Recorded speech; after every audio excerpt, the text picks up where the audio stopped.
ভেঙে যাওয়া মানেই জীবন শেষ হয়ে যাওয়া নয়, ভেঙে যাওয়া মানেই তো আরো একটি সুযোগ রবকে চেনার, চারপাশের মানুষগুলোকে চেনার যারা আপনাকে ভেঙে দিয়েছে। তাদের জন্য আপনি কেন ভেঙে পড়বেন? ঘুরে দাঁড়ান, নিজেকে এমন এক পর্যায়ে নিয়ে যান যেন এই ঘুরে দাঁড়ানোটাই তাদের জন্য দাঁত ভাঙা জবাব হিসেবে দাঁড়িয়ে যায়। যিনি আপনাকে এত এত ভালোবাসেন যে কখনো ছেড়ে যান না, আপনি সে রবের জন্য সামনে এগিয়ে যান। নতুন ভাবে পথ চলতে শুরু করবেন, শুধু এই আশায় যে আপনার রব আপনার পাশে আছেন। আপনি যদি আপনার রবকে স্মরণ করেন, তাহলে তিনিও আপনাকে স্মরণ করবেন। কোনো সন্দেহ নেই এতে।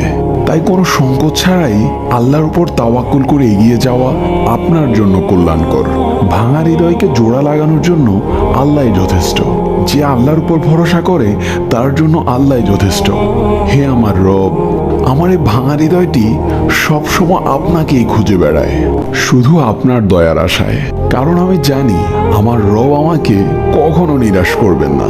আল্লাহ আমাদের সকলকে রবের ফায়সালার উপর সন্তুষ্ট থাকার তৌফিক দান করুন। আমিন।